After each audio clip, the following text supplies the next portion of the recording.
Kali ini kita akan membahas film action lagi dengan judul Sniper Assassin N, yang rilis pada bulan Juli tahun 2020. Mengisahkan seorang sniper marinir Amerika, yang dijebak oleh pengusaha farmasi. Ia menyewa seorang sniper wanita yang handal, dari geng Yakuza, untuk melakukan berbagai aksi kriminal. Di awal film, kita diperlihatkan pada seorang sniper wanita seksi, yang berada di sebuah gedung, untuk menembak target yang sedang berpidato, bernama Bruno Diaz. Dia adalah tokoh bisnis negara Costa Verde, Amerika Tengah.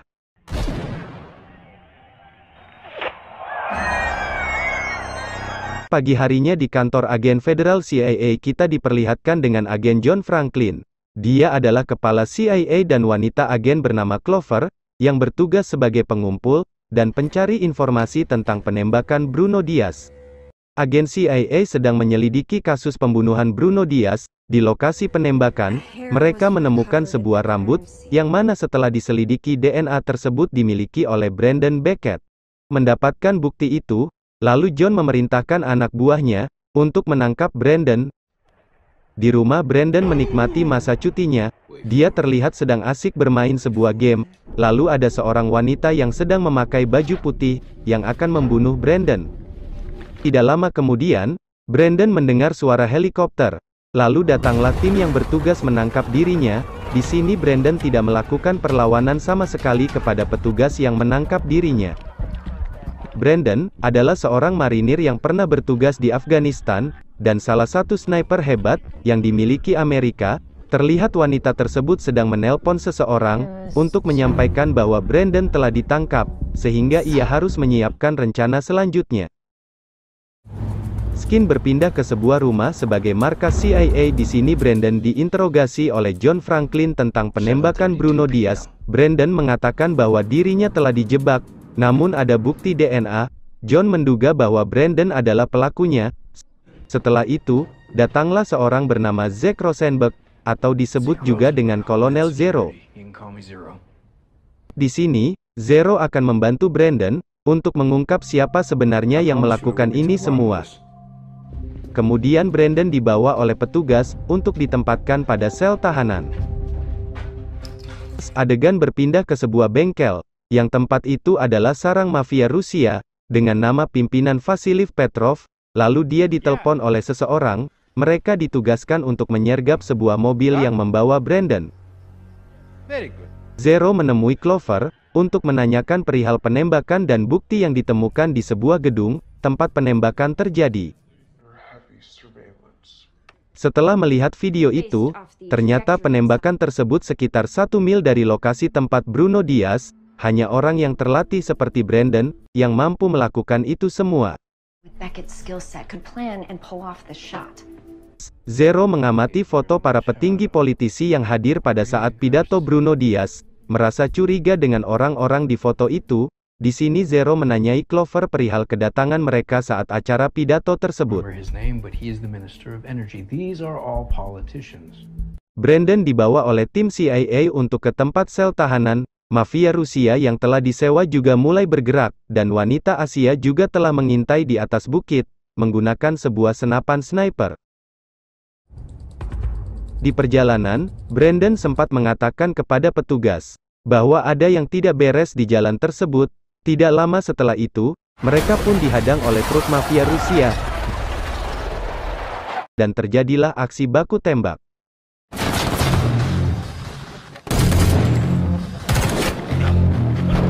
Brandon minta dilepaskan borgolnya, supaya bisa membantu para petugas untuk melawan para mafia itu. Setelah semua petugas telah dihabisi mafia, akhirnya Brandon dapat melepaskan borgolnya, dan mengambil senjata petugas untuk menembaki mafia yang mendekati mobilnya.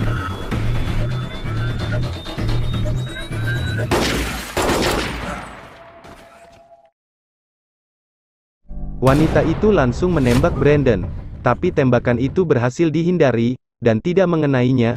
Dengan cepat Brandon berusaha melarikan diri menggunakan mobil yang sudah rusak parah. Zero yang menyelidiki kasus ini, terus mencari informasi. Kali ini dia bertemu dengan seorang pria yang bernama Donald South. Dia adalah salah satu orang yang hadir pada saat penembakan Bruno Diaz. Dia adalah CEO perusahaan yang bergerak di bidang farmasi.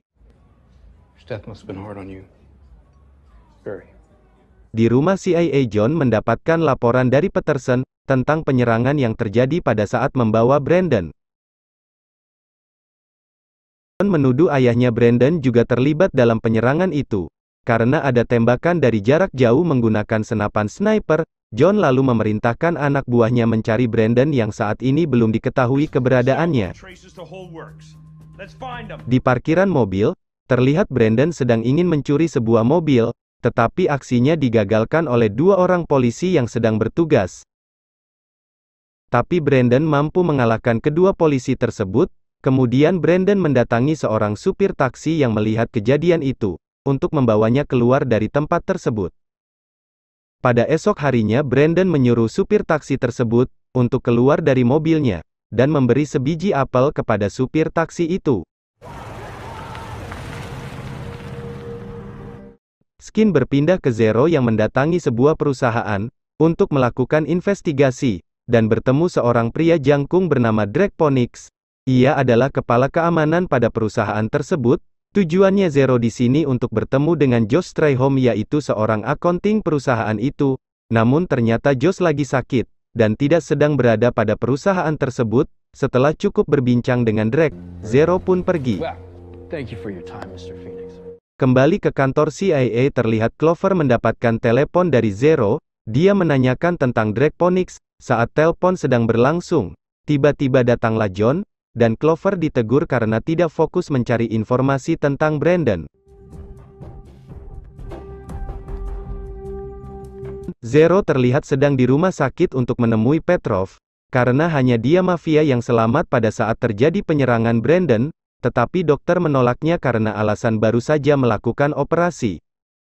Zero membangunkan Petrov, untuk menginterogasinya dengan cara barbar, tetapi Petrov tidak mengetahui orang itu, karena suaranya dilacak. Namun dia hanya mendengar suara helikopter pada saat orang tersebut menelpon dirinya. Setelah mendapatkan informasi, Zero pun meninggalkan rumah sakit. Adegan kembali ke Brandon, sedang berjalan di sebuah hutan. Ternyata dia mendatangi kediaman ayah Brandon yang bernama Thomas Beckett, dan menanyakan apa yang terjadi. Malam harinya Brandon minum ciu, bersama ayahnya, dan berbincang-bincang. Diketahui Thomas dulunya adalah seorang mantan marinir sniper handal. Sebelum pensiun, ia pernah mendapatkan misi di Vietnam, untuk membunuh kolektor pajak terkenal bersama rekannya, yang pernah menyebut kata-kata Audi Vide Tace. Namun itu adalah bahasa Latin, dan sampai sekarang, Thomas tidak mengetahui apa artinya dalam kata tersebut. Ternyata rekannya telah ditangkap oleh penjahat, dan disandera, karena jarak yang cukup jauh untuk menembak. Thomas yang menggunakan senapan untuk menyelamatkan rekannya. Ternyata tembakan Thomas meleset, dan mengenai penjahat serta rekannya juga, sehingga keduanya meninggal. Zero dan CIA sedang mencari informasi tambahan di sebuah rumah Brandon.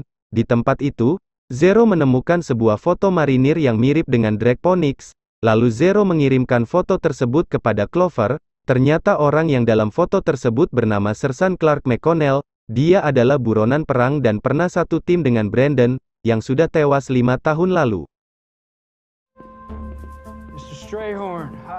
Zero menemukan Josh Strayhom di parkiran, untuk menanyakan Drake Phoenix, dan menanyakan bekerja untuk siapa. Josh mengaku dia dipaksa dan diancam oleh Drake, untuk menggelapkan jutaan dolar dari merger perusahaan Novasil. Jika Costa Verde berhasil menjalin kesepakatan dengan Amerika, maka saham Novasil akan merosot. John memerintahkan petugas, menyergap kediaman Brandon dan Thomas, untuk menangkap mereka berdua. Tapi ayahnya telah mengetahui kedatangan mereka dari kamera pemantau, lalu Brandon disuruh ayahnya untuk pergi lewat terowongan rahasia. Zero menelpon John, untuk menjelaskan bahwa Drake adalah pelaku pembunuhan Bruno Diaz, lalu John menyuruh petugasnya mundur. Tiba-tiba petugas ditembaki oleh seseorang yang membuat situasi semakin kacau. Lalu John menuduh Brandon yang melakukan semua itu. Melihat tembakan itu, Brandon dan ayahnya mencari posisi sniper yang menembaki petugas. Ternyata pelakunya adalah seorang wanita. Dia merasa tidak adil karena kalah jumlah. Wanita itu dengan cerdiknya menembak pelatuk senjata petugas untuk mengalihkan perhatian, untuk kabur.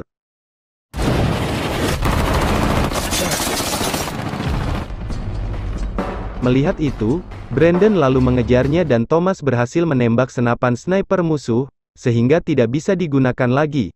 Kita diperlihatkan aksi pertarungan Brandon dengan wanita tersebut, ternyata ia sangat terlatih dalam bela diri sampai Brandon kewalahan menghadapinya.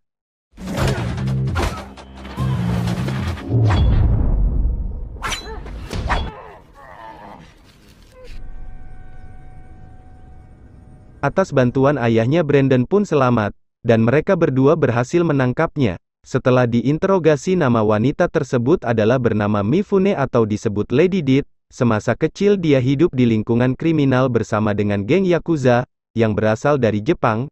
Dia disewa oleh Phoenix untuk melakukan aksi kriminal termasuk membunuh Bruno Diaz.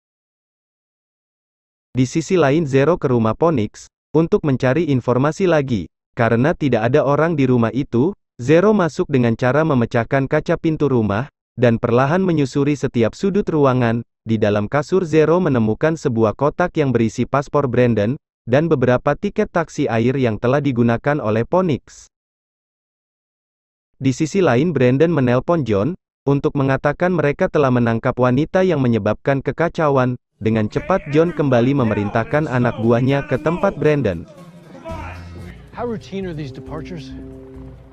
Zero pergi ke dermaga taksi air untuk mengetahui jadwal keberangkatan. Di sana dia melihat helikopter yang melintas, lalu Zero teringat dengan ucapan mafia Rusia, yang menyinggung helikopter. Zero pun minta diantarkan ke pulau yang memiliki helipad. Di kantor CIA John Franklin meminta maaf, dan Brandon dibebaskan atas tuduhan penembakan Bruno Diaz. Karena yang melakukan itu semua adalah Lady Death, mereka pun mulai menyusun sebuah rencana untuk menangkap Phoenix. Dengan cara Brandon berpura-pura telah ditangkap oleh Lady Death dan menyerahkan diri kepada Phoenix.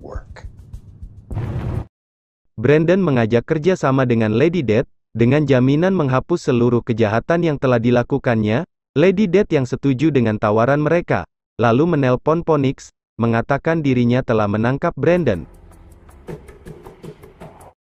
Singkat cerita, Zero berhasil memasuki rumah tersebut. Phoenix yang mengetahui kedatangan Zero, lalu dia menyerangnya.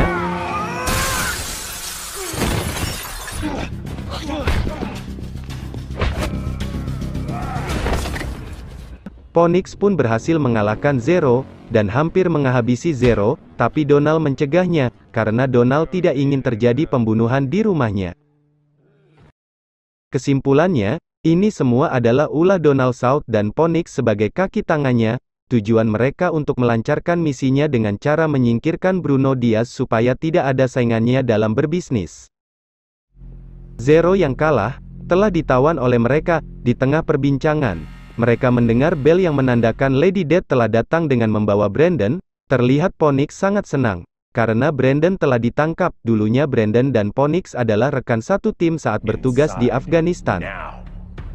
Saat di dalam rumah Phoenix melihat petugas, dan menembak Lady Death, kemudian Brandon menyerang Phoenix dan aksi baku hantam terjadi. Akan tetapi Brandon yang kalah di pertarungan berhasil disandera Phoenix dengan pistol di kepala Brandon. John yang melihat itu, memerintahkan Thomas menembak Phoenix untuk menyelamatkan Brandon. Karena jarak yang terlalu jauh, dan angin terlalu kencang Thomas tidak sanggup melakukan tembakan itu.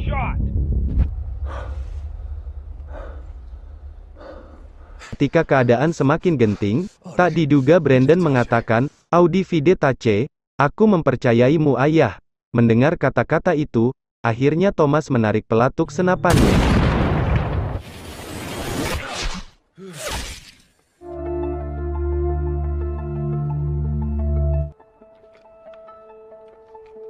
Let's wrap this up. Great job, Delta. Di sisi lain, Donald South berhasil ditangkap dengan bantuan Lady Death. dan Brandon berterima kasih kepada Zero, karena telah membantu mengungkapkan kasus ini. Thank you. Lalu Brandon menghampiri ayahnya.